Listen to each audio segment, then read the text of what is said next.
got my laces tied. My trusty podcast by my side. If you wanna talk fun, it's the place to be. Yeah, it's the drop, D-R-O-P.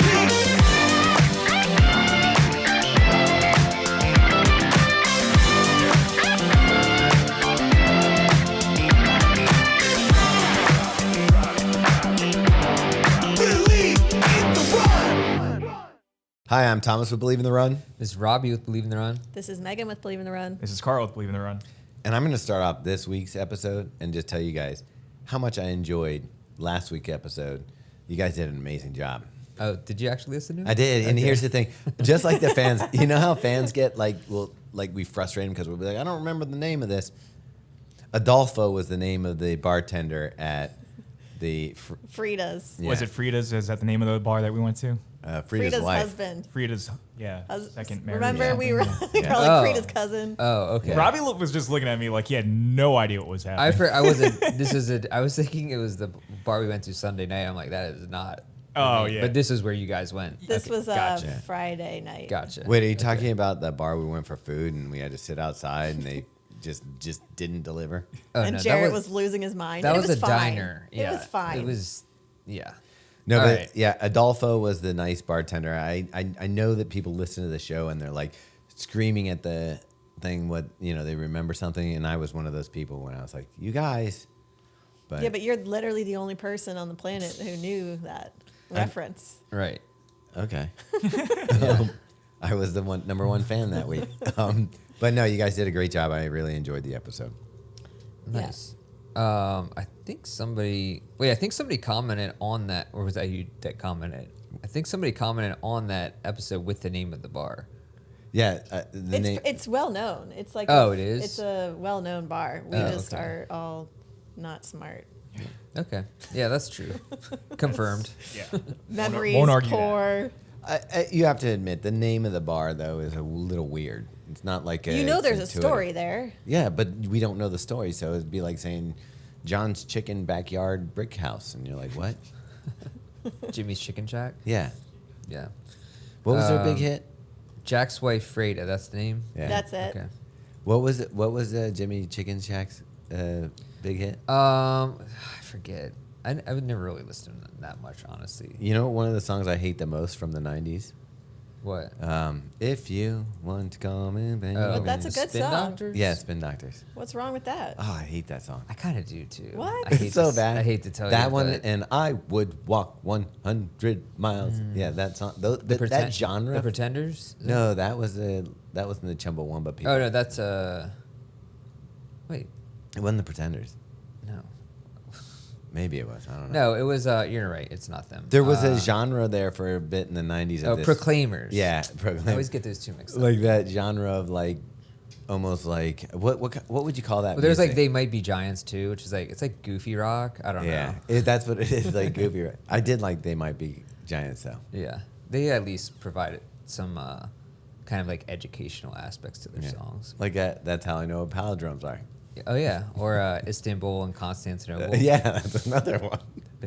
Do you know they had an album where like every song had to be under a minute, and they did like Yeah, I did know that. Yeah, Yeah, I think they also did like a kids lullaby album. they did. Too. They did. That's when they stopped. That was like pretty much See, it. that's the thing. You don't get bands like that, and like back then in the '80s and '90s, you could do literally anything and somehow be popular. Like Weird Al, if you started a band like Weird Al today, it just wouldn't happen. Like I don't think it would catch on. I don't know, the guy who does our podcast intro, I feel like he's the Weird Al of his own basement. I haven't seen him being played on Top 40 radio, Yeah. which Weird Al was. Yeah, when was the last time you listened to Top 40? I mean, it's on it's in the radio in the car because I don't really. You listen to radio in the car?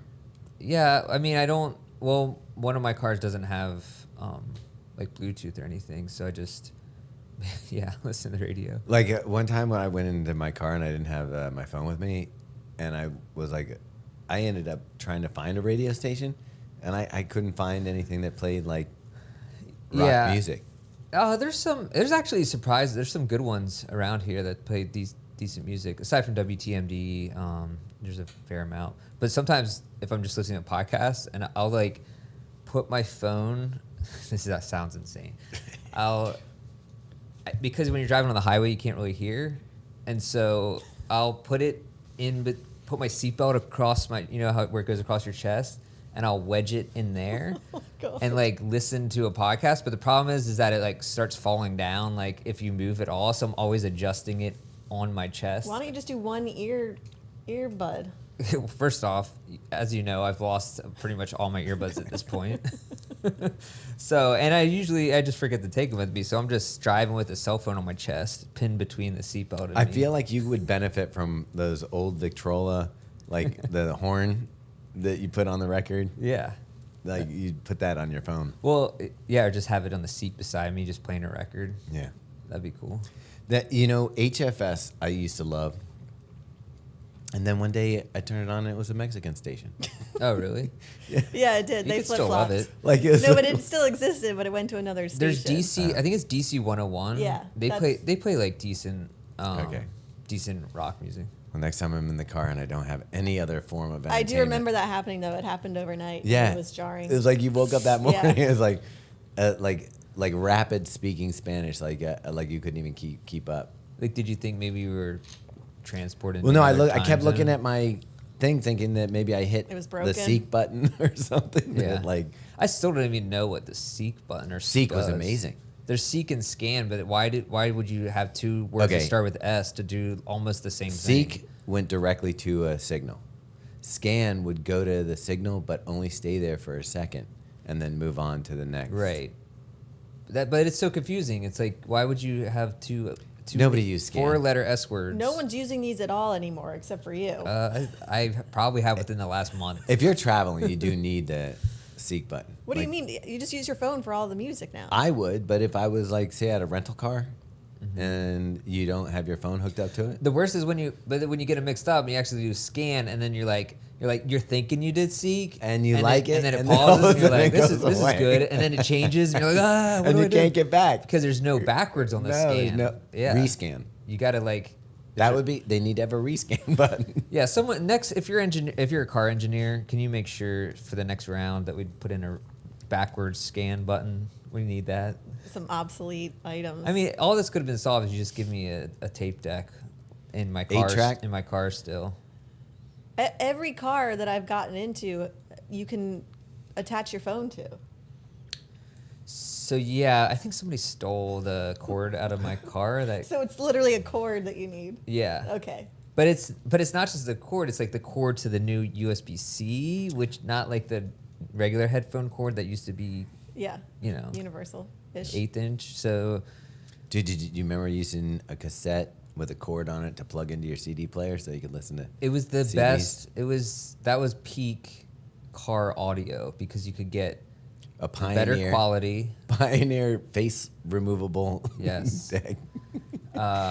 Dude, if I had told myself back then you'd have cars with screens in it and the screens didn't come out and people don't steal them, I would have been like, My Volkswagen Fox with the Blaupunkt tape deck in it is blue dot. You can never top it. It was the best. It was the peak of all modern audio technology. we both had Fox, the Volkswagen Fox. Yeah. Which was your bare bones Volkswagen. I still want one. I love it. And I had a little thing that you like glued underneath the dashboard that when you put your CD player, it had springs on it so that it kind of like Oh, that's cool. bounced a little bit. So if like you hit speed bumps, it didn't Yeah. skip. And yeah, that was pretty cool. I remember I had a Jeep Wrangler in high school, and I worked at like a gym part-time, and all of my paychecks went to buying a new speaker system for this Jeep Wrangler. Yeah. And it was like probably like the tinniest You sounding. probably had a kicker amp in the Yeah, back. like it was bad, but it was like you had to do that. Right. That was like epic. But that's funny because I was telling Robbie just yesterday that you're not a car person. So it's hard for me to imagine you tricking out a Jeep. Yeah. Well, I that was like when you're young and you don't own anything. You just spend your money. Yeah, I had like black lights in my car, like that you put in like underneath where your feet are. Yeah. Yeah. And then they're just like sticky, like. Do you know what's crazy? Is Carl's apartment has that. And I'd be like playing Moby's 1996 hit play, like Oh, geez. through. What about with the Chemical black Brothers? light. Yeah, for sure. All right. Crystal Method. I was Chemical more Brothers, into, I was more into that than Prodigy. what was the one that was from DC? Something Theory. Thievery Corporation. Yeah. Dude, those are just some good times. Yeah. Just driving back country roads, smoking cloves or something. Who knows? Yeah. Recently, I was doing. I know this has nothing to do with running, but we're gonna go with it anyway. I was looking up a song I wanted to hear. Find Out for Yourself from Morrissey, and it created a beautiful playlist off of it. Like every song that came on after that, I was like, "This is amazing." So I guess you could make a radio station out of it that way, but I didn't. So I just keep going back and searching up that song and then just letting it play and then hearing what comes on afterwards. And it's gotten progressively worse. Oh, no. But like, I just want it back to that. Like, it was perfect. Sounds like you need a Seek button. Yeah. You might need to get that on your phone.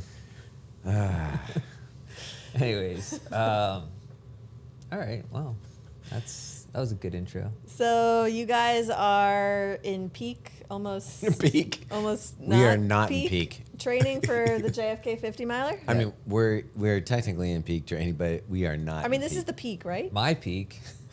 I don't know. It's anyone else's. Robbie, I don't think you need to run. You did great at New York without any running.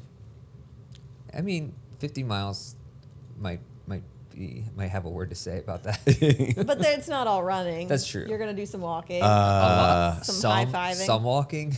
Yeah. So Robbie and I went out to Hagerstown, which Close. I didn't even know where that was. Yeah. Isn't it near Frederick? Boonesboro. past Frederick. Past Frederick. Okay. This is where the Blair Witch Project basically took place. In fact, we ran through the base. There was a basically the woods. scary part. That, like when we got there, that's scary, and there's 3 dudes were kind of scary. I didn't like those The guys. 3 guys? Oh, that were murdering someone? Yeah. That was What? weird. And I I think think they said it was just a I think sacrifice. there's a couple dudes kissing in the parking lot. I don't know what was Did going on. you I think that was make your beside own? my house. Did you make your Yeah. own Blair Witch Project video while you were there? I did actually. I gave footage to Carl. I don't know if it'll be a full like a little tiny vignette at the end of the at the end of this podcast, but there's enough. There's just Thomas standing in the corner of a Crying. basement. Yeah, no one knows what's happening. I will tell you this. Robbie and I went. It was probably perfect running conditions. It was a little windy, but It was pretty good. Yeah. High 30s. sunny. We go out there and we're prepared. We have all the stuff you need to run 15 miles. I love that this is gonna sound like a full-blown race report for an average Monday jog. This might be my DNF report. Sorry to all who are listening. Yeah, we go out there and we start the trail. And Robbie's told me all these horror stories about the AT up by his parents' house Like in Pennsylvania. Yeah. with the rocks. Mm-hmm. And immediately we start off and it's pretty rocky. Yeah, and I should preface this by saying, so with the map that we routed, we wanted to run the Appalachian Trail portion of the JFK, which is like the hardest part of the race, and really all the trail portion, the whole entire trail portion of the race. So it's basically from mile 2 to 15 or so. So you guys ran along here. Yeah. So we get there, like you said, arrive at the parking area, the trailhead, and then start. And we're like, all right, like it's uphill, but it's like fine. And then things descended into madness. I don't know when it started, but at a certain point, like ankles started twisting.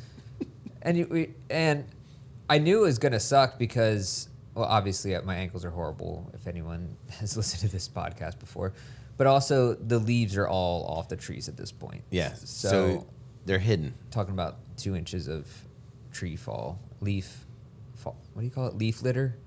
I don't know. I've never heard that in my life. Leaf litter is a real term. Forest trash. Look up leaf litter. So when I left the It's house, a Minecraft thing. when I left the house, Meg said, "Make sure Robbie doesn't twist his ankles." No, it is. It's defined as the layer of decomposing leaves and organic material on the forest floor. Okay. So I'm not crazy. All right. But it is a Minecraft thing. All right. Continue, Thomas. Sorry. No, I just said that when I left the house, Megan was like, "Hey, make sure Robbie doesn't twist his ankles." Which it's like, what are you going to do about that? There's I appreciate the sentiment, Megan, by the way. You're welcome. I believe I was the first one to twist an ankle. I think so, yeah. So, yeah. And I'm on my high horse feeling great. Yeah. Look at this clown. This Gumby fella. This guy out in the woods who shouldn't be here. I'm just looking at this course map, though, and the first 16 miles look horrible, and then the rest looks great. Yeah, That's the thing, though. pretty much. You've got to survive the first 16 miles. But you guys already did it. Yeah, but okay, so we'll keep going. Robbie are running. We run into like the first people that we see on the trail. I would also say running should be in quotes. There is some running and very much a lot of walking or hiking. Speed hiking. Yeah. We were doing speed hiking. Did you have poles? I'm bringing them for the race. I'll tell you what. I definitely. That's allowed? Yeah. I believe it is. Yeah. I hope so. Yeah, double check on that because like I'm not doing it if you can't. Yeah. Carl knows what I'm talking. Carl, Okay, so do you like hills? No. And if I were to do this race, 100% I'd bring the poles. Okay. I don't even know what the course looks like, but from the way you guys are describing it. Carl, you remember when we were in Italy and we ran in the Alps there? or Yeah, the whatever? ETC. Yeah.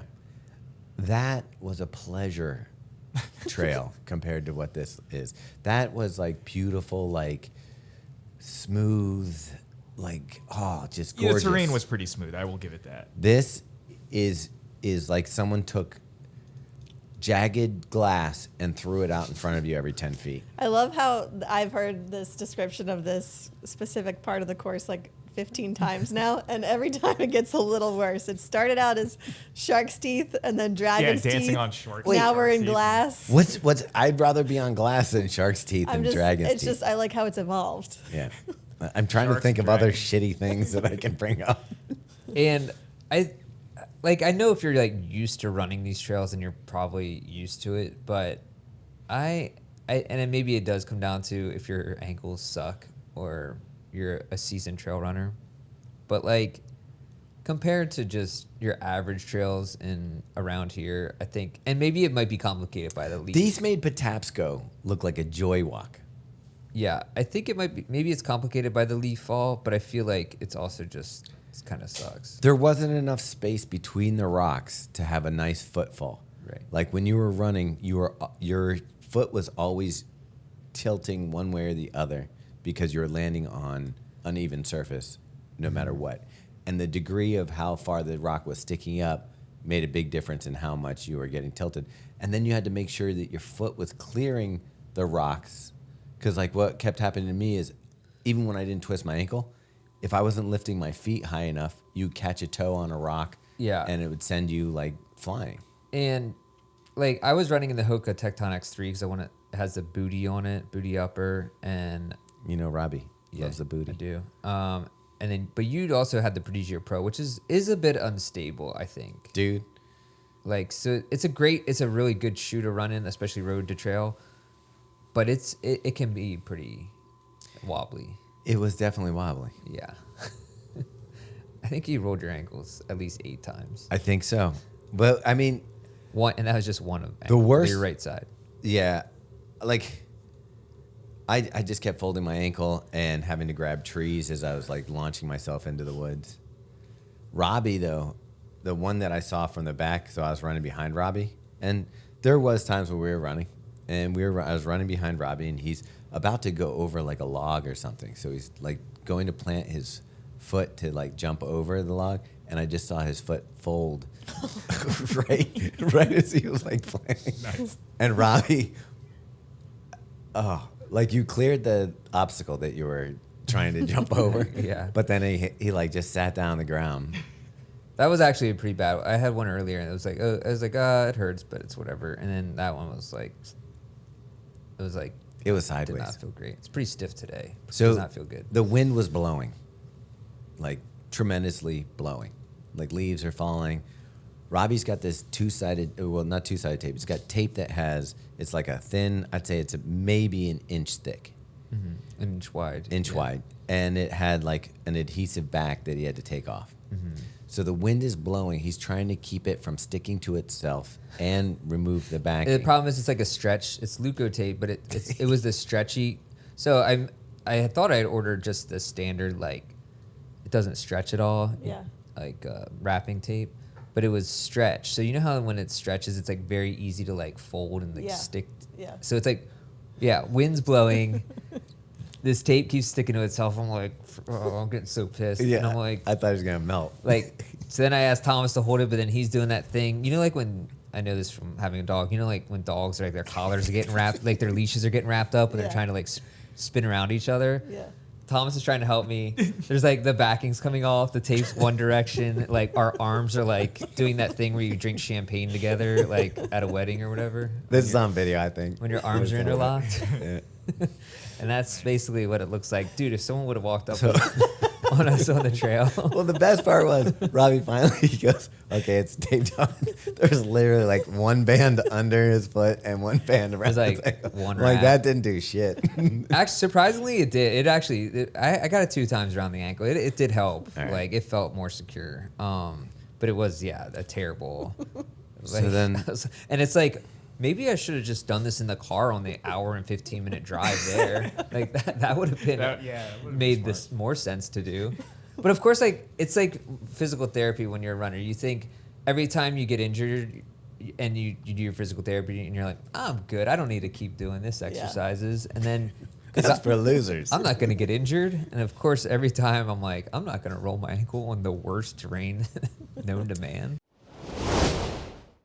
This episode is also sponsored by LMNT, our favorite electrolyte beverage that we've been drinking for years now. I love it.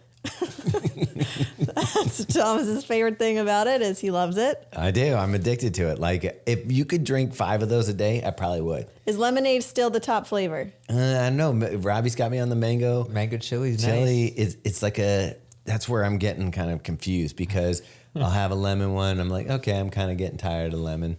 And then I'll be like, mango Gotta switch- chili. gotta That switch one it up. cleanses your palate. And you can't have 2 mango chilies back to back. No. So you got to go back to lemon or watermelon is another one. Yeah, they have a bunch of different flavors, and they even have some LMNT sparkling slim cans out at some places like Target and some gyms that'll be fully available online in 2026. But if you do find one of those, I would definitely grab one. They used to call Robbie Slim Shady. Yeah. No one's ever done. Anyway, if White you chocolate, I think, was the White word. Thunder. Yeah. if you want to try some LMNT, you can get a sample pack that includes 8 of the drink mix flavors by going to drinklmnt.com/thedrop and test it out. Robbie, do they taste different filtered through a mustache? Absolutely. It's a premium experience. All right, so first check in. Man, I don't even know where to start. Like trying to digest big runs, marathons, ultra marathons, 50 milers. I know it's all mental. I know that we all like get in our heads about it, and a 3 mile long run can feel long sometimes. But we're going to talk about chunking up. So next time when I talk to you, we're going to get started with how I think I'm going to tackle this 50-mile run, and maybe it will help you. So we actually, at this point, we're kind of doing some like jogging through the woods. And so we had to stop. Robbie needed a minute to walk. And this is when like my ankle just decided, fuck it, I'm done. And we're about, I don't know, at this point, 7-8 miles in, Robbie? Yeah, I did that at mile 9. 9, okay, 9 miles in. But you had also like face planted earlier. Oh, that was the word. So right after I do this little section where I video the rocks, I'm like, this is what we're running on. It's so hard that you're going to trip and you're going to fall and you're going to hurt yourself. So I'm running over that right after I finish videotaping Literally it. 50 feet later. Yeah, not videotape, but, recording it on the thing. And I start running, and I hit the rock, and my ankle twists, and my other foot catches the front of another rock, and I went belly flat. And a rock that was right here on my thigh, so I'm pointing like upper mid thigh. It's just like one of those rocks that looks like a tooth, like it was like pointy and stuff. Just I land all my weight flat on that thing, and I wanted to do the yelp, like when a dog's tail gets caught in a door or something. Yeah. Dude, I was like, but I Did couldn't. you see this happen? I mean, he was behind me, but Okay. I saw him on the ground. He heard Yeah, that. yeah. He heard that. I couldn't yelp because the wind was getting knocked out of me from other rocks hitting my chest. And I thought you were actually. It sounded bad when I heard it. it was bad. Yeah, but I thought you were like had maybe gashed your leg or something. Well, 'cause I also was the worried camera about hit the that. ground, made a cracking sound. Yeah. But it was like I have bruises on my upper arm and this leg. Like today coming down the stairs, like activating this thigh just wasn't working. Yeah. But I did get a run in. Yeah. Anyways, and so we basically it took 4 hours Yeah. to do this, and then coming down off the mountains like these crazy steep switchbacks that. Dude, there was people bringing their kids up this thing. And I'm like, what are you doing? Like, it was dangerous. Kids are nimble. It wasn't like hands and knees, but it was pretty. But I would say, so, like we basically took 4 hours to do this, which is a pretty long time to be out there. And I only took one gel and ate a peanut butter and jelly sandwich. I did 2 gels. But I which should have probably done more. And so, I will say we ran 2 miles of trail that were supposed to be road. And we also did about what'd you say, a half mile? Half a mile of going off. It was my wrong favorite part of trail. the trail, too. I was like, when I'm running it, I'm like, Robbie, see, this is the kind of trail I love. And it was the wrong. And we weren't on the trail that we're running. Yeah. It literally, I was like, this is the part I love. Like when Everyone I'm- running JFK listening to this is so thrilled. Yeah. Dude, be prepared. I will say that the 2 miles that are supposed to be road that we didn't run on, that we ran on trail, were pretty difficult. So that's not going to be there. So that'll be easier. And then, There one downhill section, though, like before it was like that real steep downhill. yeah. I thought that was really difficult, like with the rocks. Yeah, it is. It's hard to get it into a rhythm. And so it's funny because I had taken Hayden Hawk's Strava to download a GPS file of like where we were running and stuff. Even though I never loaded it to my watch, but originally when I was planning it, I was looking at his file, and so I'm looking at his Strava right now, and he held the course record at one time, and it was, I believe, but I'm looking at his times, and it's so unreal. Like there was only like 5 miles where he ran more than over 7 minutes per mile, in that whole course, maybe 7 miles, and like in that section he was averaging like 7:20, 7:30, 6:30, 6:18. And here's the Which thing, is like, I crazy. don't understand how that's possible. Just because I'm not even talking about, like, if you could run that fast normally. You're saying on the terrain. I don't understand how you could do that and not end up, just laid out. Yeah, I don't understand either. I think going down those switchbacks, I think Jim Walmsley had the 7:30 pace down these like steep switchbacks riddled with rocks and stuff. Just crazy. Like one trip and you'd be... I think at that point, if you're racing that hard, you have to it's that or Yeah, but, you like- have to risk falling. It's at that point on this switchback towards the end, it's not risking falling, it's risking like life. It's life or death out there. Yeah. Kind of.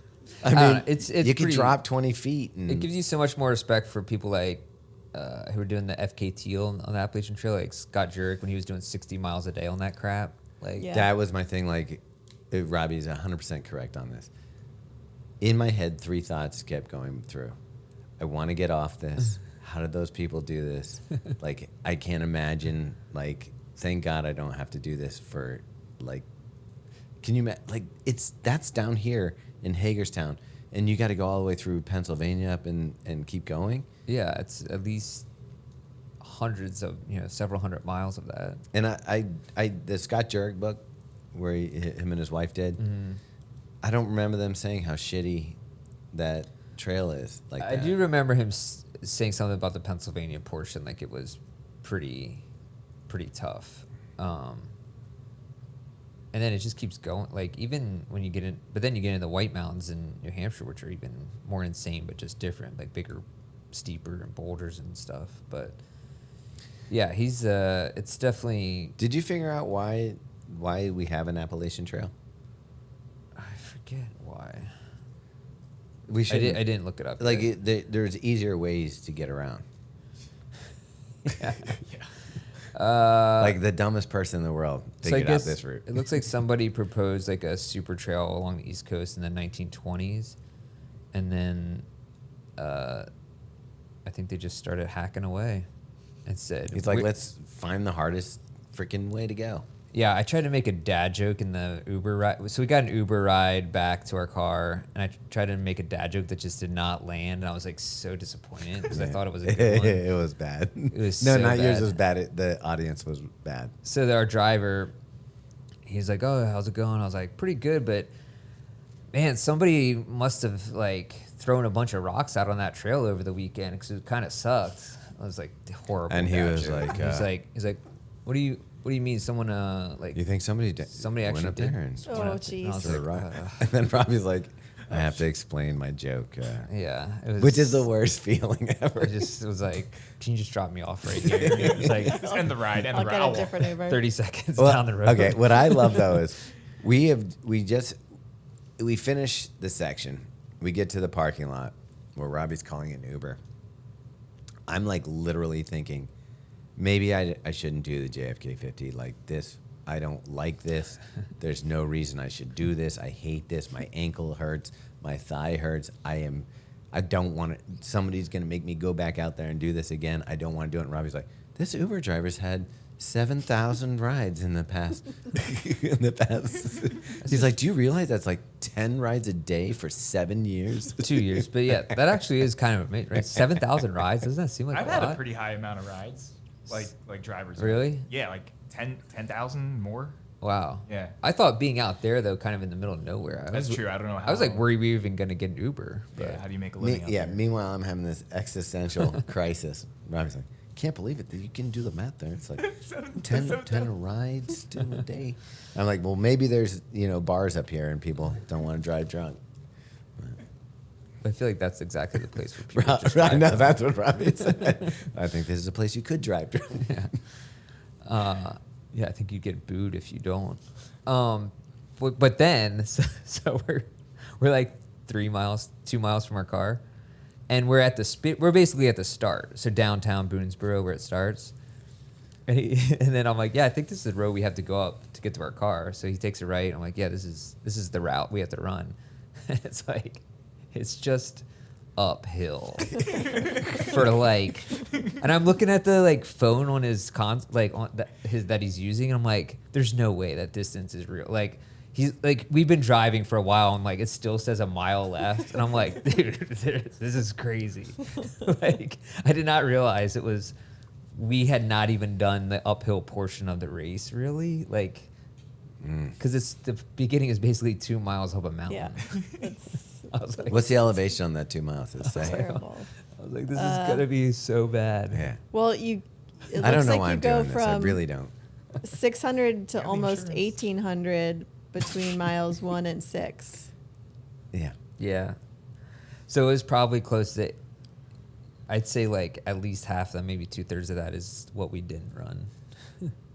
So 900 feet of I'd climb. say probably, yeah, it's probably a good 800, 900 feet in the Yeah. first couple miles. It was this kind of road where it just like, I don't know how to describe this for people listening, but my hand is going to go up and it kind of levels and then up and And levels up and and up. up. And I'm just like, we're in a car and when you feel like your back is being pushed into the back because you're leaning up a hill, like it was hard to keep my head up. There's absolutely no way this is worse than the 50 miler we did. I would say the one that we did was really hard. I agree because it was nonstop up and down. Yeah, I mean, But- once you get past mile 18 or whatever of But this. this one also has a tougher cutoff.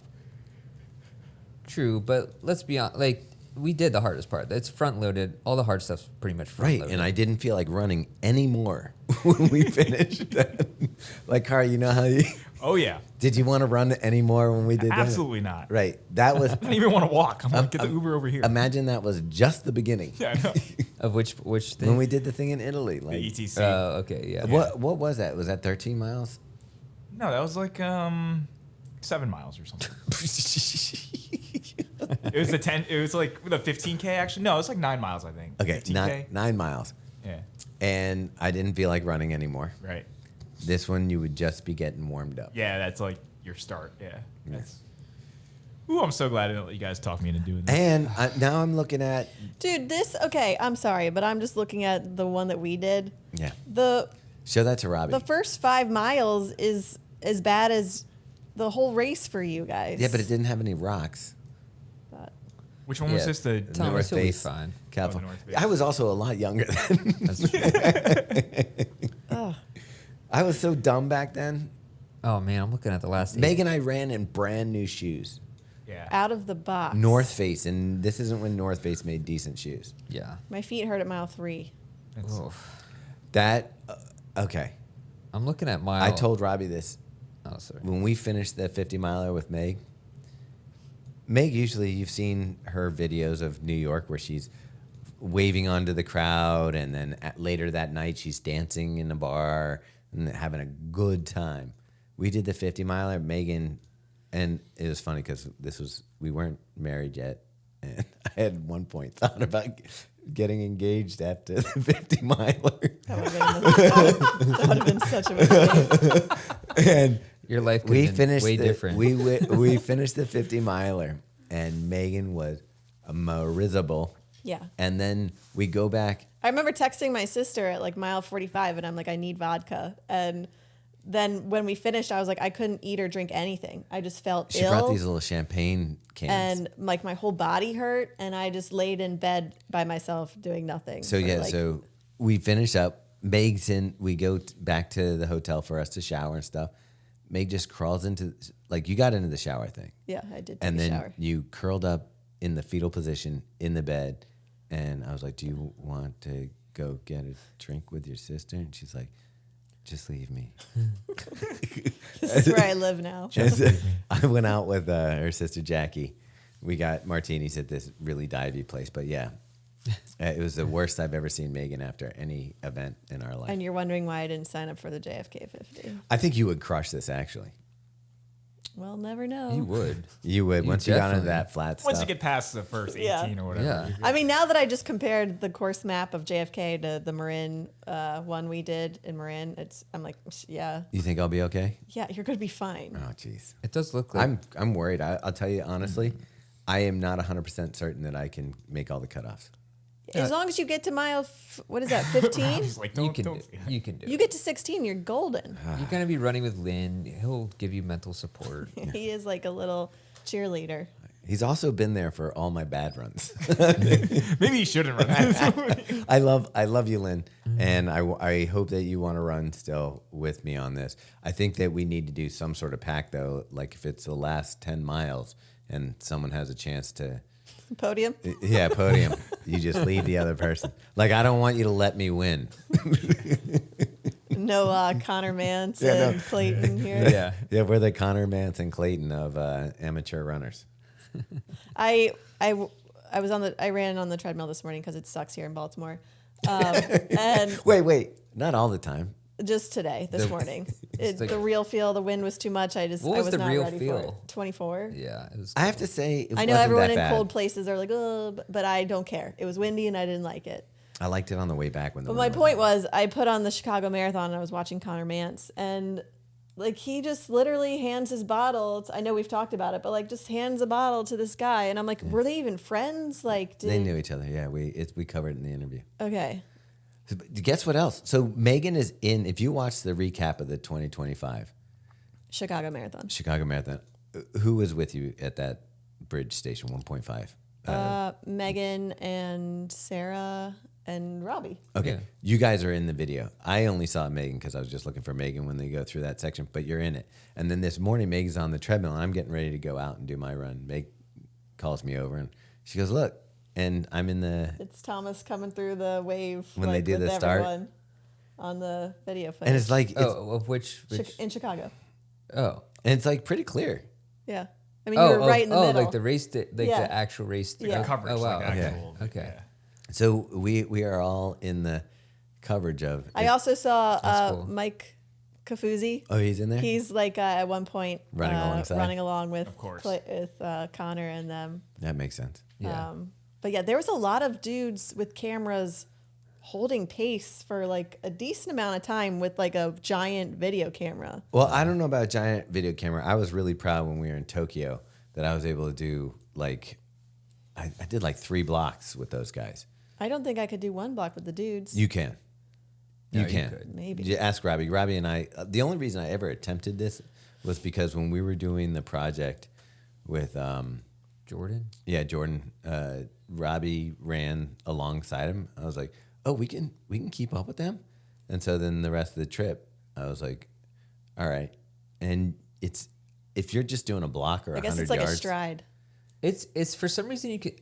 It is weird because you wouldn't think that, but like even in Chicago, like Nick Etcher was running, and Yeah. I'm like, I ran with him for a good 100 yards, and Yeah. like it didn't feel hard, but I feel like it should be. But Yeah. you get like the adrenaline going. Like when you finished running with him, were you like, I guess it wasn't like super fast. Like it was like, what was he running? 5:45. 5:40. I think faster than that. but you don't even do 800s at that. Like you don't do you do 400 repeats at that? 4. No, probably like 6. Yeah. Yeah, he was doing like 5:30s, 5:20s. Oh, okay. Yeah. No, that's like faster than my mile time for sure. Yeah. You think? Well, I ran a 5:36 in New York. My not fastest that- my not fastest much is faster. 5:30 when Meg came out to the track at Gilman. I we would did when it. I was doing really I was doing strides like I couldn't hit 5:30 now. and I was hitting like 30-second strides and running like 5-minute pace. So that's yeah, not that's too bad. Like So that's the basically thing. what it was. Yeah, you were doing strides with him. Yeah. Yeah, I like that.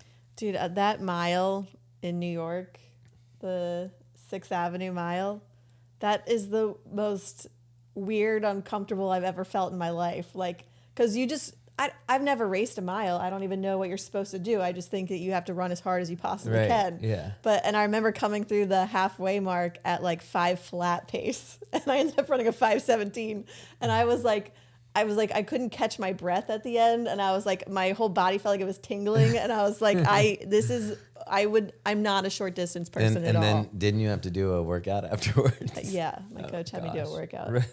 How is that not the workout? Like, she went to Central Park. I think you gave up on it though. I did. I ended up not doing any of the paces. Yeah, that's but crazy. Yeah. That was pretty fun though. I was afraid of that. Like I didn't let myself go as fast as I could, and I just was afraid. Yeah. Of what? Of the pain. It's the weirdest thing. I was afraid that if I actually gave it 100% effort, and I was unhappy with the 100% effort, then I would feel worse than if I just didn't try. All right. Well, maybe next year. Should we give you miss 100% of the shots Just you don't take. I'm okay with it. I'm okay with it. Like I literally, like I remember I was like, oh, I don't want to do this. I don't want to do this. I don't want to do Well, this. listen, you can redeem yourself with the JFK 50 mile. There you go. Hey, All out mile, how about we? 49. Yeah, we All did. mile in the middle. Why don't if you're ahead of me, Robbie, you have to wait at mile 49, and if I'm ahead of you, I'll wait for you, and then we will Sprint finish. race to the finish. Yeah. I can't think of anything worse, actually. Wouldn't that be fun though? All out mile it. What do you think it would be? 15 minutes. we'd sprint for 100 yards, catch our breath. The Yeah, other that's person tough. would run past us, and we'd like try to get. I can past just, them. you would do one of those things where your body moves forward faster than your feet, Yeah. and you just eat it. I will say I'm glad I've done it. I told you this yesterday. I'm glad I've done a 50-mile run before because mentally I know the distance, which is I feel like a lot. I don't know it. Because I felt like coming off the trail yesterday, I was like, okay, like 36 miles. That seems doable. Like not. It doesn't seem fun, but it seems doable. Like In the same way run that you walking could it. probably eat a nail if you had to. No, I don't. It wouldn't be fun, but you know. You Like could it was do like my legs were tired, but I'm like I could run walk that far. And you need to fuel better. right. Like you guys, it sounded like you didn't. It take in as wasn't many the fuel. carbs. I think you just literally need to go into it and say, I need to get through 16 miles. And then Yeah. Jog it in. Yeah. Yeah. Run. You said you wanted to do. Just jog it in. You said you wanted to do like you were like Galloway sounds like a good plan, and I think it does sound like a good plan. I was actually thinking like once we get through, maybe I'll just like hey, Like if we set 9-1. I was thinking more like 8-2. 8-2. 9-1. Those minutes go by way too fast. Oh, I know. That's like if you want to prove Einstein's theory of relativity, the Galloway method does. Like that, the length of time it takes to go 8 minutes and then how quickly 2 minutes goes by. Yeah. It's like, like, that's not fair. What is that average? What would that average out to as far as a per minute mile pace? Well, if you're running Yeah, it depends on how fast you run. a 9-minute mile, walking 2 minutes, you'll probably end up with a 11-minute mile. Yeah, probably 11 minute. Because I would imagine you'd be walking at a 15-minute per mile pace if you're fast walking. But I mean, 11-minute mile average for a 50-miler is solid, right? Yeah. Yeah. This episode is sponsored by MAURTEN. Love it.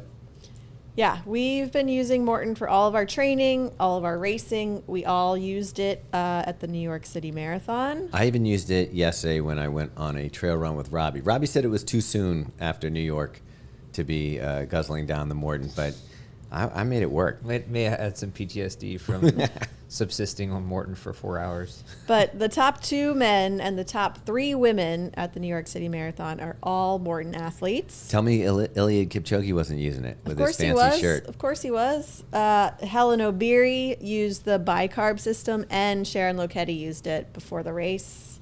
Thomas, what's the magic about the hydrogel? It's encapsulated. It actually surrounds the carbohydrates so that it goes past your stomach and right into your intestines for the best absorption so that you don't get that like stomach rot that you get from some Basically, carbs. it means you can take more carbs without any GI distress. Wait, isn't that what I just said? Which ruins workouts and races and I all nailed that it. jazz. She said it in 5 words. Yeah, that's typical. So if you're still here listening to this ad for MAURTEN, as we said earlier, it's our favorite. We're using it, continuing to use it through the fall. These boys will be using it at the JFK 50. I might want to throw in some MAURTEN solids. Yeah. Those bars, Robbie. Don't you think those would help? Yeah. Yeah.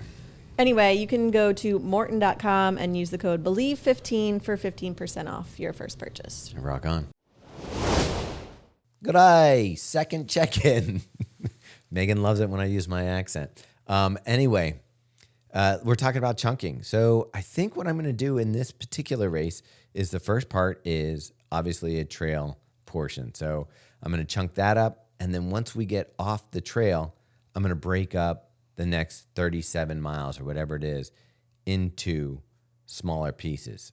So maybe it's going to be 10 miles, and maybe I'm just going to try to think it could be even aid stations. But when you're doing your miles, even if it's just a 6-mile run, start thinking about ways, you usually run the same path or something that you can break that apart so that it doesn't feel as daunting as the mileage can be. So the cutoff is 13 hours, right? Yeah. Right. So it's a pretty strict cutoff. It took me 11 hours to do the 50-miler in California. So yeah. But this course is nothing compared to, you're going to be fine. That was one hell of a hard course. And that one I took a giant spill. There was a part of the trail that gave way underneath my foot. Like we were on like a ridge line and the trail dropped out and I slapped my chest against the ground so hard. I think I remember that sound. It was like, boom. It was thud. Like it was dead weight just hitting dirt. And just the air leaving your body. Yeah. I mean, yeah, I think you should work on not falling in the first part too. Yeah. Well, normally, we were kind of treating New York as a training run for JFK. And normally, after a marathon, you would take like a week off, or at least I would. Yeah. And last week, we got back into it. Robbie and I going out, like, I'm wondering, am I going to get a taper, or are we just going into this? Because this week, I'm doing 64 miles. Yeah, but you've still got 2 weeks, so That's crazy, man. the taper would happen later anyway. I don't know. Yeah, I'm definitely not doing 64 miles this week. I'm lucky to do 30. Do it with me. Like this morning when I went out, like when I woke up, I was like, I don't even know how I'm gonna run. My ankle was so tight. My upper thigh was all like bruised up. Going down the stairs, I was having difficulty, and I put on the shoes, and I don't know, just kind of like was like, oh, I'll just put one foot in front of the other. And honestly, it was cold out there, but like I was cozy and I had Dude, if you can do that, yeah, all my stuff on. yeah, if you can do that, you can do All right, the race. you keep talking me into it. You just want to see me get out there and get destroyed. The other thing I do. No, that's not actually true. I want to see you finish. The other thing. Do you believe him, Carl? It's hard to tell. I actually was thinking about this morning. I was thinking if there's one thing about you, there's plenty, but that's admirable. It is like you always finish your races. Like when you're coughing and hacking up blood at New York City Marathon, I'm like, you still finish that race. Like there's no way this is going to be harder than that. Like that's crazy. True. So it's like have you ever DNF'd like a marathon? I have. Well, yes and no. So one time we did the Steamtown, I was broken. I had like my ankle wasn't working. Mm-hmm. And the coach I was working with said, why don't you start it? But if you're not going to PR or not get the time you want, just drop off at the half. Okay. So I knew that it wasn't going to happen. My ankle was all swollen. So I stopped. Right, so you were injured and everything. Yeah. The only other time was when I did the Grand Canyon rim to rim to rim. And that's pretty extreme. Yeah. Like that's, yeah. So I think you'll be good. Oh, shoot. What was I going to say about that? Oh, I was going to say, weird. Remember when we're like, towards the end, I'm like, what if it's raining? Oh, yeah. Oh, yeah, dude. You don't know what the... No. If it's raining, I'm not doing this. Dude. I couldn't even imagine it. Imagine the gorge. Remember the gorge in the Hoka Light Tunnel at UTMB? Yeah. Imagine the rain like that. No. It was like 38 and raining. Let me tell you something. No way. And I'll tell you, if it had the winds that it had today, I might be like, mm-mm. No, I mean, it was this windy. The trees block all that. It was this windy yesterday. Yeah, but when we get on that towpath. It's still in a tunnel. It's still blocked by trees. You'll be all right. You're right. I mean, I have to think about it. Like, overall, I've done probably 14 ultras with one DNF. And even one time I was doing a marathon with North Face, and that time I really twisted my ankle really bad, like falling down a hill. Mm. And that one took me a while, and I finished that one. So I don't know. The difference is right now, it's like, do I want to feel that kind of pain? Like in the past, I've been like, I can get through the pain, but it's like, I've proven to myself that I can get through it. Yeah. It's like, why do I want to subject myself to it? Just another memory to make. You're a real memory maker. I mean, honestly, this one I am putting the weight on the fact that I really would enjoy spending time with the people that we're going to be doing the race with.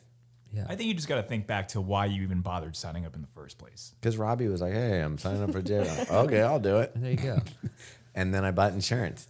Don't forget, he still has the insurance. Oh, I brought it up several times yesterday. I think that would piss Robbie off the most. Not that I didn't run, that I got my money back. Yeah. I'm gonna email them right now and tell them don't not to allow it, that you're faking it. Yeah. Anyways, so that was, and we are we're getting some. So we'll be doing the with Hoka. Yes. So we're getting a bunch of gear today.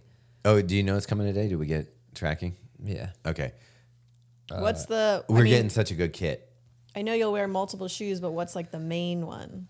For most of the miles. Well, there's the Rocket X Trail, and then the Rocket X3. Yeah. Which are, it's like road racing, trail racing. Do you think that you'll stay in the Rocket X Trail? I'm actually thinking I might do a different shoe for the first part and then do Rocket X Trail for the rest. Yeah, I'll have to test it out sometime this week, but I'm thinking, I did like the Tectonics 3 yesterday. I thought I really like the fit of the upper. It's fairly stable for a more of a racing style shoe. And then but I also have the Mafate Speed Light, which is what Taylor's recommending for the first. which pair. I actually do is probably my favorite trail shoe. So I One of my reached back favorite out to trail shoes. Hoka today and said, "Emergency, we tried the trail. I think this would be the one to use." So Tell hopefully, me you started out with Emergency. emergency. I did. I put an emoji in there of like the guy with his hands up screaming. Yeah. So do you want to know what the kit is that we got that they're hooking us up with? Or do you think the audience would like just hate us because we're getting such? I mean, it's basically good just like swag. a trail, like a full trail kit. Yeah. Yeah. So, Are you gonna wear a vest? yeah. Are you gonna wear a belt? Well, not if I wear a vest. No. I'm I wear my. actually thinking both. Why?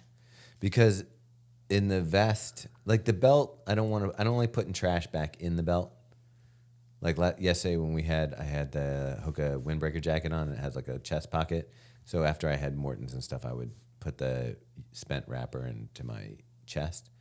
But like, if I say that we start the race and I have a jacket and it starts to get warm, with the belt, I don't really have it. I guess I could tuck it into the belt. I don't really have a place for it. Yeah. I don't know. I tried the R.A.D belt yesterday. I really liked it. I used the 1 liter bottle with it. Yeah. I actually did some runway salty carbs in there. Yeah. The R.A.D belt is kind of. I haven't used it yet. I have Taylor yours. loves it to death. I meant to bring it in today, but it's at the house. Yeah. I mean, I love the Solomon ADV 12 like hydration vest. So That's- Robbie can run with the bottles on his chest. I like those hydration boobies. I right can't on do me. that. Have you tried that, Carl? I have one of the ADV vests, and I could do it with the 2 flasks or whatever. I don't feel bound. I don't feel the bounce. You just got to really cinch it. Okay, because Like- I feel the bounce. I feel like a big buxom woman. Yeah. I love that feeling though. That's what I told him too. Is that what you're going for? Yeah, I purposely leave it a little loose. Just experimenting a little Also, bit. the Solomon one they gave me, it has these tubes that are so long they hit me in the face. I know you can cut them, Oh, but like it looks like a lot of work to cut them and put them back I together. feel like I have so many of those bottles, those Hydro Pack bottles that I just mix and match whatever at this point. But No, but these are different shape. They're like shaped like a kidney. oh, I know which ones you're talking about. Yeah, but I don't think you have to use those. I haven't because I tried to use a regular bottle in there and it was just bouncing around like crazy. And I was like, this is ridiculous. I don't know. I love that vest though. It's like my favorite go-to because it has the right pockets I do like in that. the right places and it has a ton of storage that's like quickly accessible. I'd be tempted if I had that one that, who's the new guy that Reese and Taylor love this stuff. Geez, I can't remember it. What's the? It's like this new lightweight. He specially developed them for Western states because they're. Oh, the vest. Yeah. Oh, she was wearing that, right? The green one. Yeah. Tantrum. Tantrums. That's it. Oh, yeah. That one I would like to try, but Okay. I haven't. I'm sure they would send one. We met the guy at Western States. He seemed like a nice dude. Yeah, yeah. They were at TRE last year. They had like an actual pretty cool booth, but I was also like, you have a vest. Like, this is the only thing. It's kind of seemed weird to me at the time. It does. Like, Like if you were a nutrition company, you had one gel. right. This is the gel. Basically, Morton. Yeah. Wait, we've got a white one. Yeah, they've got calf, non-calf, Now we've got. You can get a bowl of bicarb. solid bars. Yeah. I want the solid bars for the run. I think those would be helpful. So Yeah. we're gonna have to get on that. I actually really like them. Anyways, so we'll see. The world is our oyster. Let's crack that pearl. I noticed you're wearing the At Will top today. Yeah, it's like this other another new running apparel brand, At Will. I like it. It's nice. I like that Do you T-shirt. feel cozy? It's pretty cozy. It has this kangaroo pocket here. Store all my A necessities. little windproof for these 20 mile Little per hour snacks in here. They've got some unfortunate SEO going on. Snack pocket. Why? What happens? I mean, at will refers to at will employment, and Yeah. that's not what you want. At Will running. Try that. Yeah. At will running. It's one word. That's why. Yeah, run at will. Get it? Mm-hmm. This is the Ramble long sleeve. It's got a little windproof chest. Ramble on. Yeah. Ramble on. Doom. Steer. I wasn't gonna try and Sing hit your that. song. I wasn't gonna try and hit that high note. That's why I didn't go for it. You can hit it. Give it a shot. I need a karaoke situation. Maybe that's what we should start doing at the end of this podcast. We should have just a little karaoke to roll it out. I don't think so. I'm gonna go Make ahead. sure. I don't know. Yeah, real quick. Robbie's not against this. Maybe you could leave. Yeah, that's fine. I You think can we should do that at absolutely- like the grit party. That would be cool. It would be cool to have karaoke at the grit party. I'm Any sure. party is cool to have. It is. It loosens up the crowd. It gets people together.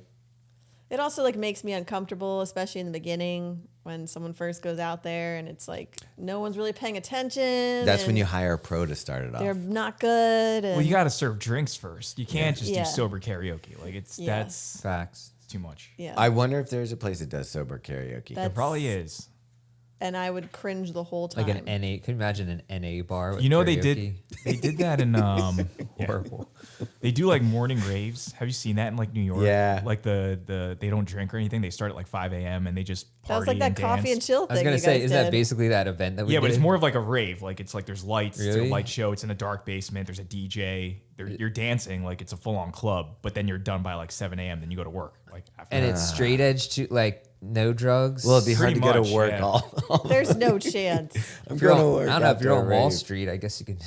I've never been to any of these parties. They scare me. I will tell you what. The Yeah. ones I like, Day also the raves. ones where they all have the headphones that are synced up. The so silent- You just see people The silent raves. dancing, and like if you don't hear the music, it looks ridiculous. Yeah, I know. Yeah, it's like the really big headphones too. Yeah. Like, yeah, I've seen those. They kind of look like the shoe we're going to talk about today. This episode is sponsored by SWIFTWICK. It's the best way to encapsulate your foot before putting it in your shoe. That's right. Yeah, we love SWIFTWICK socks. I think we were all wearing a version of them in New York City, Yep. and they work great. Dude, it's the only sock I'm really using lately. Like when it's time to actually run and do something that's a hard workout, that's a sock I'm going for. I mean, I'm wearing them right now too, casually, even without having any performance. I wore them needs. yesterday on our trail run. I did as well. If you want to get a pair of Believe socks or any SWIFTWICK socks, you can go to swiftwick.com/collection/believe and use the code BELIEVE15 for 15% off your first purchase. Final check-in. All right. Everybody says this.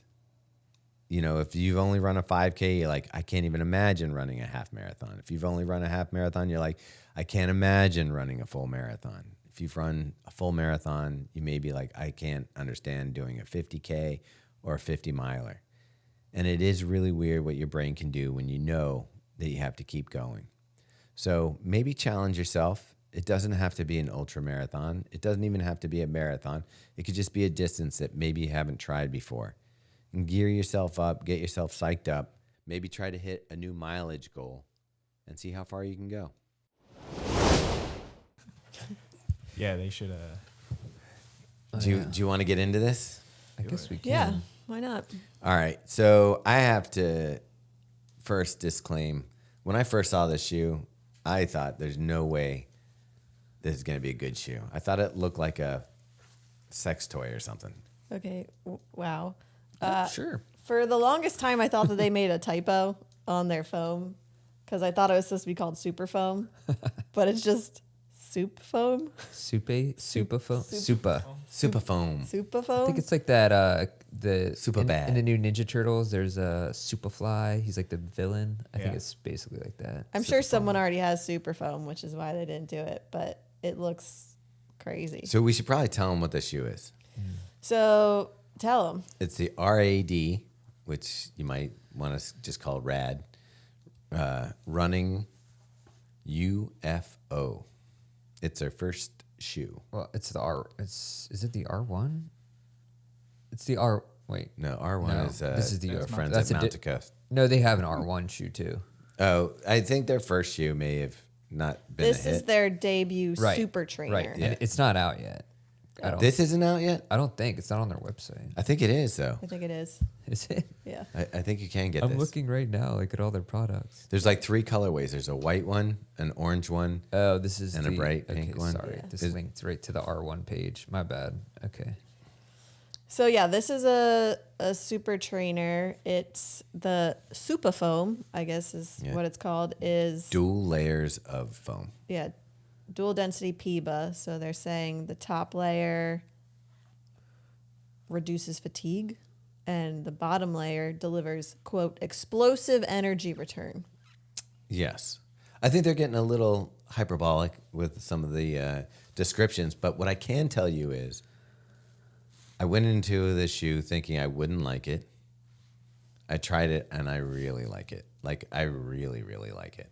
Wow. Like, this shoe reminds me of a cross between the Nike Invincible and maybe even the Vomero Plus. All right. And the upper kind of, for some reason, reminds me of an Asics upper almost a little bit. I could see that.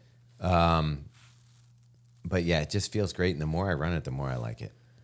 I agree. I've actually like really enjoyed running in this shoe, but it kind of plays to like This is your sweet spot. yeah, the things that I like, which is a max stack. So it's 42 millimeters in the heel, 8 millimeter drop, and just like bouncy cushioning. So there's no plate or anything, but the PEBA foam is really responsive, and it's like it has that fun factor, you know, like it's fun to run in and it feels bouncy and it's relatively light. I really struggle with the aesthetics. I'm not gonna lie. I think it looks ridiculous. Like it's hard to take it seriously. Well, that's when I first saw it. I was like, it looked like it's like when I say it kind of looks like a shampoo bottle or something. Like if you look at the midsole, Yeah. you know what I mean? I'm wondering if it's the colorway too, or if it's just the whole design. Because the all white maybe looks a little bit better. We have a bright pink version. But I honestly started, you know, when the shoe feels good when it's on, then you kind of change your mind about the looks. Yeah. Like I actually It's like it growing now. on you? Yeah, it's definitely growing on me. I feel like the fact that it's called a UFO and there's no alien green is kind of a miss. It feels wrong. Well, Yeah. maybe that's too on the nose. I mean, It's you're calling it UFO. it's The on the Slimer. whatever this is on the nose. Yeah. I think that. So what? Can you weigh yours, Thomas? Yeah. It says it weighs 249 grams, which is pretty light, 8.8 ounces. But I don't know what size that's for. Maybe it says U.S. men's 9. So yours should that actually is very light for a. I mean, it feels pretty light. It's like mine weighs 9.66 ounces for a men's size 10 and a half. That's pretty which good. To feel like the Invincible, which was like a 12-ounce shoe. Here's the thing, like today, I took it out again today after that horrible run that Robbie and I did where I felt all beat up. I was like, I don't even know if I can run. I took it out today and it felt great. My body felt great. And I literally was just doing the put one foot in front of each other and not trying to pick up the pace, just trying to cruise. And like easily just got into a rhythm and was running faster than like I should have been on the legs that I had. And it's one of those shoes that I was like, I think I love this shoe. What even is this? I know, like, I haven't done a deep dive into them, but who Where'd are they come from? I They're, know. they're in the UK. They're from the UK. Okay. I actually Yeah, sorry. I got some sheets and stuff.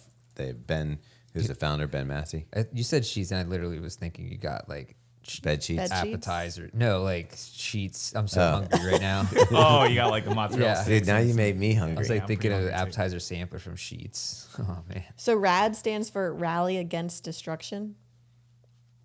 I mean, all right, that's dorky. Like, I'm getting this from Google AI, so let's hope this is correct. okay, it's probably not. Then. No, it says it's a running shoe brand performance footwear company founded in 2019 by British former CrossFit athlete Ben Massey. And The that brand is correct. known for blending high performance with the lifestyle aesthetic. I don't know about that. The strong focus on sustainability. Dude, they So- have a Word. 48-minute documentary on their site. The company began in CrossFit and cross training Okay. and weightlifting. And I guess now they're dabbling This shoe in their would not be performance. something that I would use for weightlifting or crossfitting. It's too bouncy. Yeah, well, I think that's their whole point. It is This is like a surpri- super trainer. It is surprisingly stable for this much stack and this soft up foam. The fit is right. The upper fits well. That's interesting because I felt it was quite wide. Really? Yeah. I mean, I do have to cinch. You can see my laces are cinched in pretty good. Yeah. But I don't know. I do think like a lot of people would like this shoe. Like I think it's a easy, neutral, bouncy shoe. I think it just comes down to if you like the aesthetic and you want to drop $200. Yeah, I mean, it is $200. It is rough. Well, they're using good foam, and the upper is nice. I get it.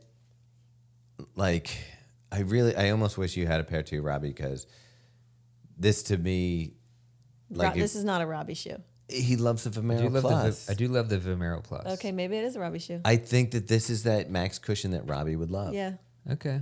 All right. Maybe I'll have to try it. Yeah. So, you know what? I have to eat my words on this one. Like from the look, and originally, like when we first got it, I was like, "There's no way this is going to be any good."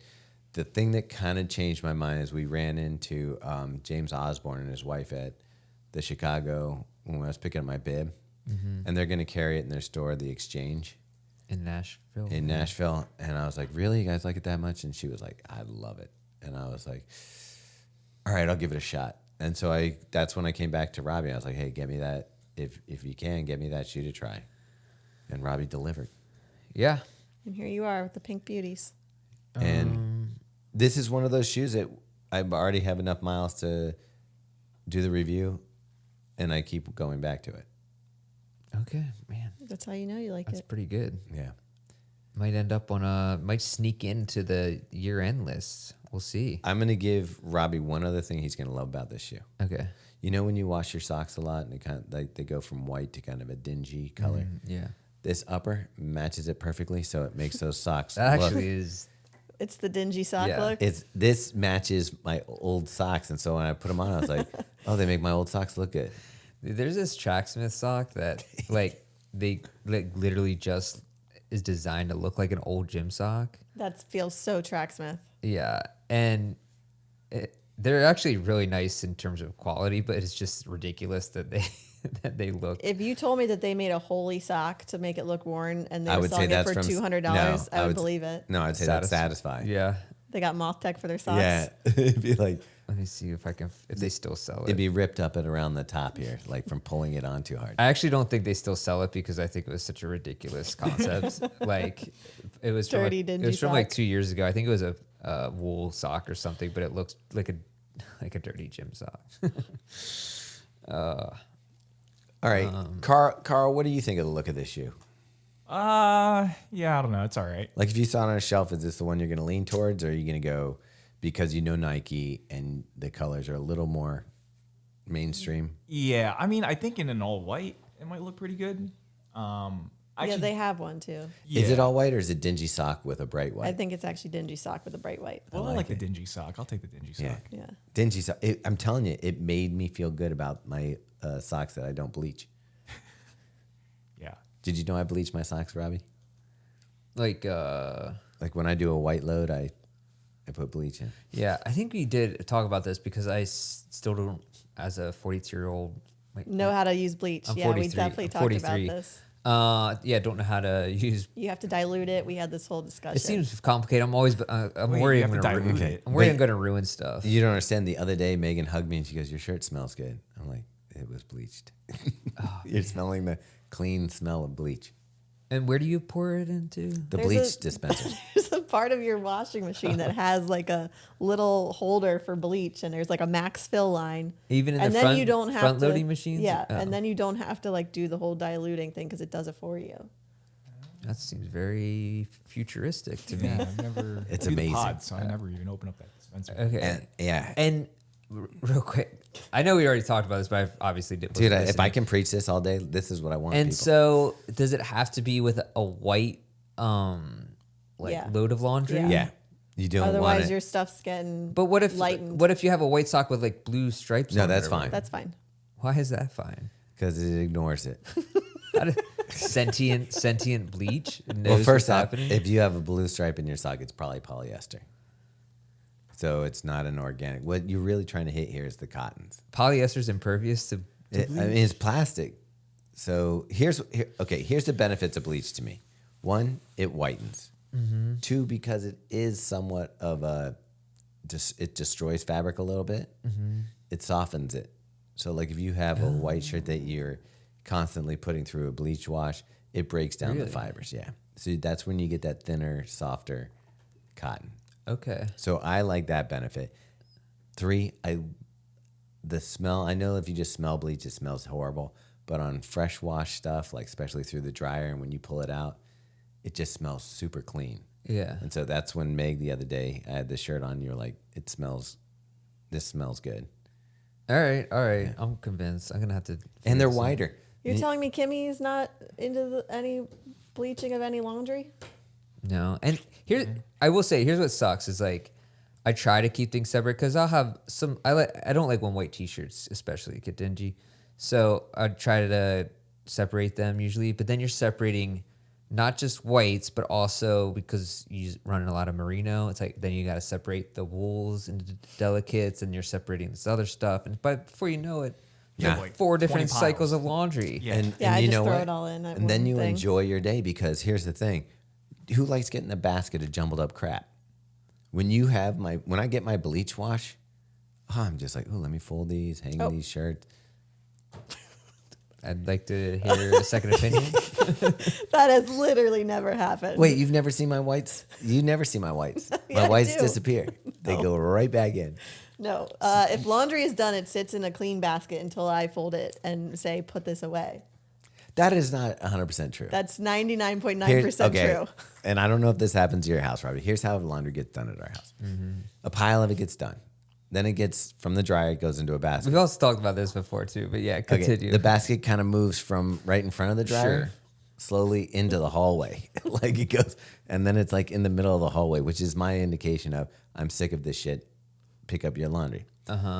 So in those cases, typically I'll grab that laundry and sometimes I'll fold it. And then there's other times where when Meg goes on a binge of laundry that yes, during a football game or something, I'll see her folding it and I will get a nice basket of folded laundry. Okay, gotcha. Which is weird because I hang up my shirt, so I unfold. Put them back on.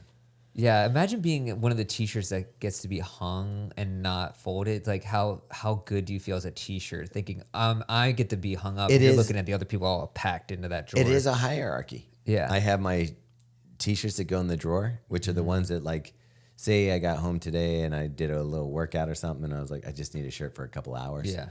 That's one of those shirts. My hung ones are like, you might get worn on the drop. Dude, they know. You might get to do a shoe. And they know that. You might get to do a shoe review. Those shirts know that. Yeah. I think there's something to that maybe they know how special they are. Like right now, my Japanese and Chinese shirts Yeah. are all sitting pretty. Monday Which sleeping is club. crazy because if our American shirts traveled overseas, they'd probably get the same treatment over there. You don't think so? I think that these are it's more of a timing thing. Like I just got these shirts. Yeah. So they're precious. And then every once in a while, there's one that I've had for a long time that I'm like, you are special. There's one white shirt that I got from Abercrombie about 2 years ago that it's just plain white, but it just fits perfect. Oh, wow. That one gets to hang. That's a pretty nice spot for a plain white tee. Plain white. Yeah. Hey there, Delilah. Hang out in the closet. All right. Well, that was a good Waste of time. Yeah. I like that we bookend it with Seek buttons on radios at the start and finished with laundry hanging T-shirts at the back. I mean, if you think about it, as any runner, when you become a runner, you don't realize how much time you're gonna have to spend on laundry. Like that's no one twice a talks. normal person. Yeah, no one talks about that. My biggest dread is the winter drying rack in our house. Like summer's great. Like I can go. There's just a pair of shorts on there or something. I just walk by the drying rack, grab those, and that's the problem is we have enough clothes that I probably should cycle through stuff. But if I see it on the drying rack, just grab it and it goes. Yeah. It's packing, though, that's almost worse than laundry. Like when you're packing for a trip and you're a runner and you run every day, it's twice as much packing as the normal person. It actually is kind of insane how much. And unless you're Carl, and then you're just like, oh, I'll wing it. I'll I'll get just a borrow pair. Thomas's running shorts. Yeah. Borrow. Those aren't coming back. Oh no, I got them upstairs. No, I'll give them back to you. Yeah, the one I'm back. Those are mine. You're a baller. The problem is, and this is, people are gonna, we're a little out of touch. Yes, when we have to work with multiple brands on the same trip, Yeah. and you have to pack. It's not a problem, but it's just a thing. Yeah. It's it's especially a trunk show. The other thing is that I think Boston's the worst because when there's temperature, there's a large temperature range. So you're like, is it good? Do I have to pack shorts and tights and long sleeves and jackets? And it's like, Yep. You pack for all seasons. Yeah, I know this sounds insane to complain about that, but whatever. But it is true as a runner. Any runner knows that if you're packing for a trip, you have to pack so many more things. Yeah. Like if you're going on a long run, hydration and fuel and everything else. It's pretty ridiculous. There was one comment on our post. You're wearing long underwear underneath your pants? Yeah, man, it's that season, dude. You are. Dude, I feel. support it. It's you don't cold even know as- how cozy I feel I was gonna right say, now. like, if there was a log crackling, you'd probably fall asleep. Oh, I could use a fire. And I got my Deckers, rest in peace. I thought about that. Wool lined. Oh, do we have boots. to throw out a rest in peace to Gorewear too? Oh yeah, rest in peace to Gorewear as well. I tell you, they just sent us some jackets. One of my favorite new jackets is one of the things they Wait, just sent us. they're gone. They're done. Yeah, they're done. Closing shop. What? I didn't know that. Which 40 years in the business. Jeez, what happened? I don't know. It's just I just, for me, what I think their downfall was, they never figured out how to market themselves separate from Gore-Tex. Wait, so Gore-Tex lives on? I actually didn't even know that they were separate brands. Like, Right. So it almost felt like the way that they marketed it was like a proving ground for the fabrics and technology that comes out of Gore. So instead of creating like a real brand that would be like Arc'teryx or North Face or one of those, and they were always having that problem where they couldn't really create that brand because then why would other brands put them in as an ingredient? So if I'm Arc'teryx and I'm like, well, you guys have got a brand that has all this product in it, why would I co-opt and help market your brand? So their kind of hands were tied. It's like, how can you be this great clothing company, which they could have been? Like, think about all your favorite products: Arc'teryx, North Face. Name anything that you like for Gorewear stuff. Yeah, I mean, they all pretty much all use. Does Patagonia use? I was just thinking that. Patagonia does not. Yeah, I was gonna say they don't.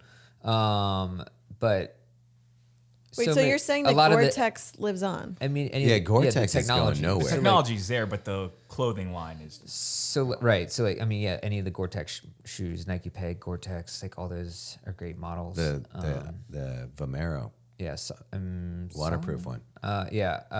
there's so many good ones, but right, and so they had their line of apparel was, I mean, the jackets. The Conquer was probably my favorite Great jacket.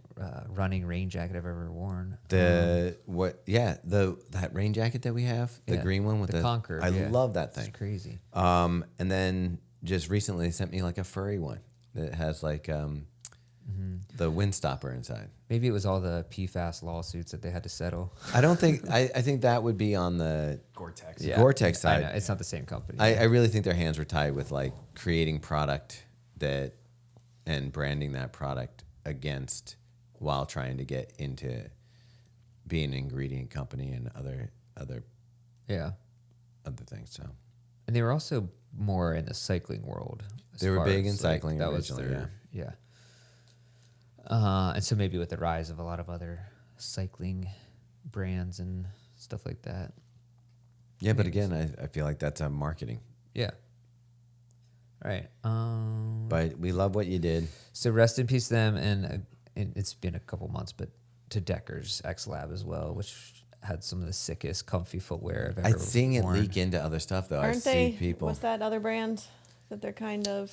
Anu or something. Yeah. Or Anu. Or yeah, AHNU. it's basically like their replacement. Yeah, but I don't think they're doing the Wild crazy stuff. wild Yeah. stuff. The wool line, like Some of the boots I got boots. were insane. Oh, I mean, yeah. is that our guy though? Like, is that Jean? Jean-Luc? Yeah, like he was Is that, driving all that. yeah, I don't know. It might be. I mean, I know it wasn't a profitable arm of the business. But it was fun. experimental, It was yeah. cool. yeah. Yeah, it's a But- bummer. I mean, I wish every company had like a little experiment thing. I mean, honestly, They probably do. We just never see it. Yeah. maybe. I saw got an email that Satisfies doing their what do you call it, sample sale this week. I bet that's gonna be a wild time. What's a sample sale? It's like all their like All the leftover crap. prototypes that they do of shirt, like basically all the one-off. Moth Tech. Do you think random it's also stuff. just stuff that didn't sell? I was gonna say it's well, probably. and probably They don't that. want to call it a sale. Dude, I've seen some people pull some crazy cool stuff from the Under Armour sample sales. Like, I'm like, dude, why is Under Armour not actually making this? Because it's Dude, my Pretty favorite, awesome. my favorite running vest of all time yeah, was a North Face vest that they just ended up not doing. It feel has like that's- it has the windstopper front with a little bit of insulation, and it's got an open back that breathes. yeah. It's the best. It fits amazing. If I put it underneath of a jacket, like as a layer, I'm like more hot than probably you are with your long johns on. Oh, I'm not hot. I'm cool as a cucumber. Feeling great. I'm pretty cold back here. I'm glad you're interviewing the guy from the wool thing because By the way, they are. We're interviewing someone. Yeah, they're merino. That's what they're made from too. I can tell. It's Artilect, New Yarn Merino, baby. all right. Prime stuff. Against your skin, what's your favorite fabric? Merino wool. Yeah, Yeah, Robbie is basically a goat. yeah. Well, New Zealand sheep. Yeah, Yeah. a Highland sheep. Alpaca wool is nice too. Yeah. There's like that brand Paca. They have wool socks, best socks. Probably like for wintertime, like my favorite socks. Anyways. Yeah, it might be time to say something to your mom. I'm Hi, Robin. Robbie, whose idea was it to do the 50 miler? Like, why are we doing this? I don't want to take responsibility for this. Unfortunately, it was my idea.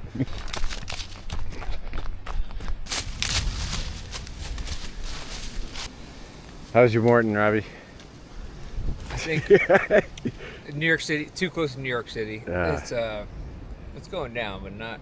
I'm having PTSD from mile 20. All right, we're heading down from the ridge, and of course, we've had one rolled ankle so far for each of us. So Robbie just got one, so we're tied now. You're welcome to come out here. Oh. Yeah, no. It's all good. We're just like. We missed our path, so we're heading back up. Oh, it's right up here. All right. From my Koros map, looks like I can see where the trailhead is that we missed. What makes it hard to run on is that the rocks are your path. You catch toes, twist ankles, just choppy as hell. What was that? That's a good ankle roll right there. Number 2? What happened? Was it on these rocks? Yeah. This place is treacherous, man. That one was not a good one. Trail doctor. Probably should have done this in the beginning, but you know, no better time than now. Robbie, what do you think of the course? Yeah, it's not pleasant. It felt like we were running over like a booby trap. Like every time you step, it's like someone threw a rock under your foot. I think there was like one portion that it was actually, Fun to run. there was 15 feet where it was just dirt, and that was the only time. Yeah. I'm really debating whether I should use that refund and not run the 50 miler, Robbie.